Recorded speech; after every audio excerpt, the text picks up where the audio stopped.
Salut à toi et bienvenue dans cette nouvelle vidéo dans laquelle je vais te parler des douleurs du bassin qui viennent après l'accouchement ou même qui viennent en fin de grossesse et qui perdurent encore après l'accouchement. Moi ici je vais te parler de mon expérience personnelle, que tu sois au courant de ce qui se passe après l'accouchement, de ce moment de postpartum qui est à la fois long et à la fois court parce que c'est une toute petite fenêtre qui s'ouvre dans la vie dans la vie de la femme, qui est vraiment extrêmement importante pour toute sa vie future.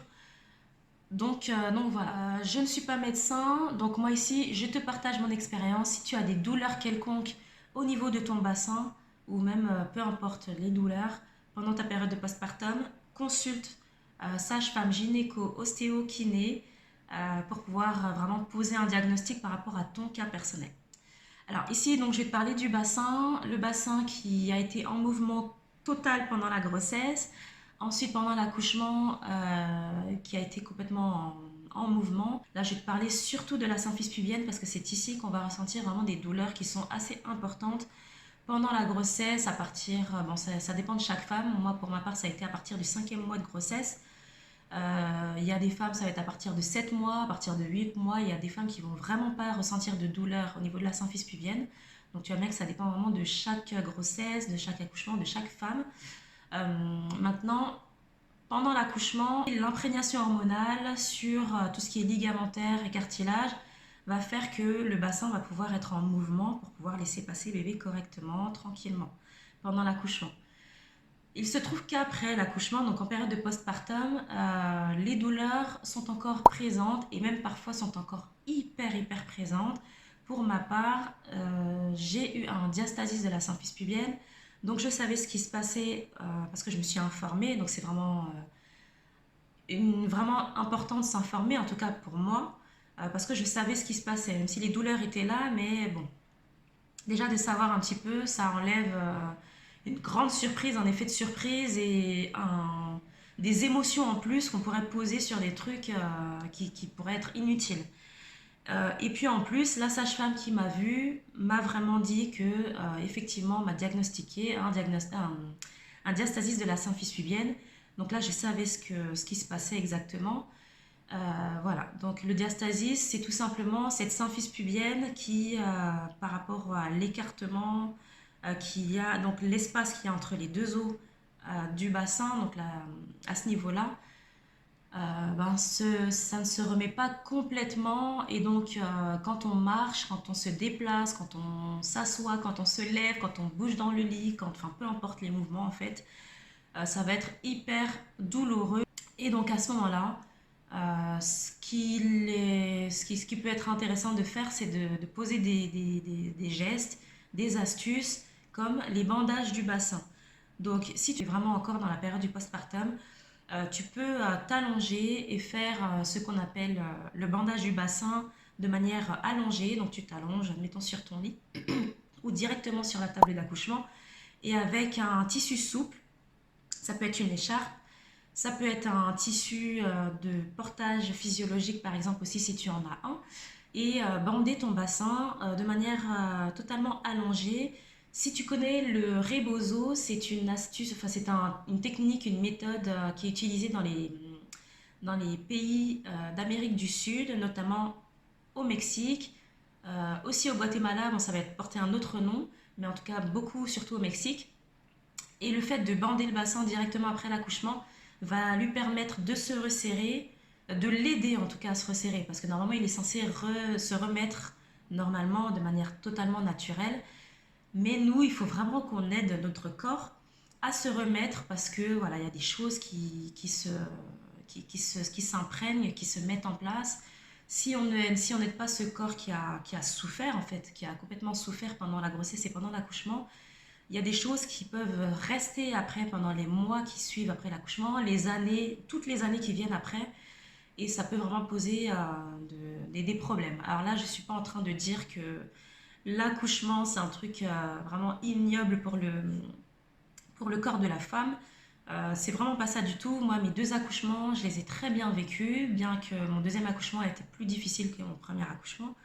Un petit peu plus difficile, mais ça reste les deux plus beaux événements de ma vie, mais après, il faut vraiment savoir qu'il faut aider le corps. Après, c'est normal, c'est un processus. Ça ne dure pas hyper longtemps, c'est quelques semaines après l'accouchement, mais c'est quelque chose qu'il faut mettre en place pour soi, pour son bien-être, et puis pour le bien-être de son nouveau-né, de son couple, et puis après de sa vie future de femme. Moi, en tout cas, personnellement, je trouve ça hyper important. Et de toute façon, ça sort pas de moi, ça sort vraiment des sociétés traditionnelles qui respectent la maman, qui respectent le corps de la femme. Et donc moi, je m'inspire vraiment de tout ça. Donc voilà, donc il y a le rebozo, tu peux taper sur internet pour avoir plein de vidéos si tu le souhaites, pour savoir exactement comment poser le tissu au niveau de ton bassin pour pouvoir resserrer le bassin de la meilleure manière. Si tu le souhaites, j'ai créé un programme directement à l'intérieur de ce programme donc, qui s'appelle Récupération et bien-être, qui parle vraiment du postpartum pour récupérer après. À l'intérieur, il y a des vidéos et dans ces vidéos, j'explique comment poser le tissu pour faire justement ce bandage sur table. Moi, je l'appelle le bandage sur table parce que c'est vraiment un bandage à plat et dans lequel tu vas vraiment te sentir super bien après ton accouchement pour pouvoir resserrer ton bassin. Après, moi, j'ai demandé directement à ma sage-femme et à mon kiné ostéo pour savoir exactement comment poser correctement ce tissu au niveau du bassin parce qu'il ne faut pas ni le mettre trop bas ni le mettre trop haut pour éviter des nouvelles douleurs, je ne sais pas, au lombaire par exemple. Donc, c'est vraiment le bassin qu'il faut resserrer. Après, une autre méthode, ça va être de bander toujours ce bassin, mais un petit peu pour la vie de tous les jours. Donc forcément, tu vas te lever pour t'occuper de ton petit, pour te laver, pour aller manger, pour faire des petites choses comme ça. Donc quand tu te lèves, directement après ton accouchement, c'est ce que j'ai fait. Le lendemain de mon accouchement, j'ai directement bandé mon bassin avec, pareil, cette fois-ci c'est un foulard en coton souple que j'ai noué autour de mon bassin. Pareil, il faut savoir correctement le placer. Mais voilà, correctement placé à ce niveau-là va aider le bassin à se remettre tout doucement, notamment si tu as des douleurs au niveau de la symphyse pubienne. Ça va vraiment aider ce bassin à, à être comme il devrait être entre guillemets, pour que tu puisses vraiment être en mouvement, marcher tranquillement et tout ça, et avoir moins de douleur. Même si tu n'as pas de douleur, je te conseille quand même de resserrer, de refermer ton bassin par des bandages, parce que dans tous les cas, avec ou sans douleur, ton bassin a été en mouvement pendant la grossesse. Ensuite, pendant l'accouchement, même si tu as accouché par voie basse, il a quand même été en mouvement pendant la grossesse. Donc le fait de resserrer le bassin en période de postpartum, c'est vraiment pour peu importe l'accouchement que tu as eu. Ça, tu peux faire ces méthodes, ces astuces pendant les 3 semaines sont vraiment essentielles, sont vraiment hyper importantes les 3 premières semaines, les 21 jours de consolidation un petit peu. Et après, tu peux vraiment aller jusqu'à 6 semaines sans aucun problème. Moi, je suis allée jusqu'à 6 semaines sans aucun problème. Voilà, donc voilà pour au niveau de la durée. Il y a aussi les pratiques ostéopathiques que tu peux faire avec ou sans douleur. Là, j'ai parlé avec douleur. Donc, si tu as une douleur, va directement voir un ostéopathe. Lui dire que tu viens d'accoucher, que tu aimerais qu'il remette un petit peu ton bassin en place. Et il va te faire des pratiques ostéopathiques. Pour toi, comme pour ton bébé, pour tous les deux, vous avez des choses à remettre en place un petit peu au niveau de votre corps. Donc ce sera dans tous les cas hyper profitable, hyper avantageux pour tous les deux. Donc tout ça en plus du bandage. Et puis en plus, ce qui est pas mal, c'est que tu pourras lui demander exactement comment mettre, comment placer le tissu pour pouvoir bander ton bassin. Donc du coup, le fait d'aller voir un ostéo, ça peut vraiment être vraiment sympa pour toi. Je sais que les premiers jours, j'ai dû voir l'ostéo et puis faire tous mes bandages et tout ça. Au bout de 10 jours, je ne sais plus exactement, j'avais plus du tout de douleur parce que j'ai mis tout ça en place. Vraiment, c'est une cohésion de choses, donc ostéo et tout ça. Toutes ces choses ont fait que j'ai plus de douleur. J'ai vu qu'il y a des mamans, il y a des mamans qui vont jusqu'à 10 mois avec ces douleurs.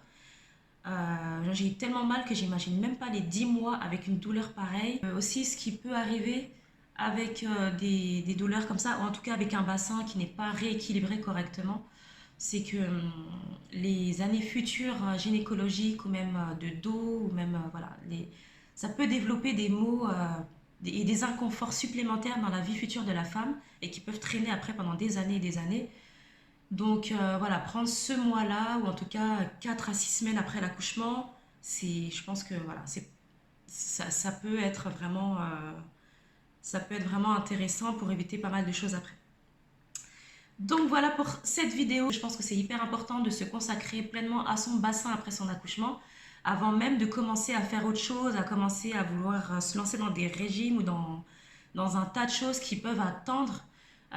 Voilà, se préoccuper de son bassin pour pouvoir ensuite se préoccuper de son ventre. Voilà, c'est la base. Le bassin, c'est vraiment la base qui soutient, en tout cas, voilà, c'est la base avec le périnée.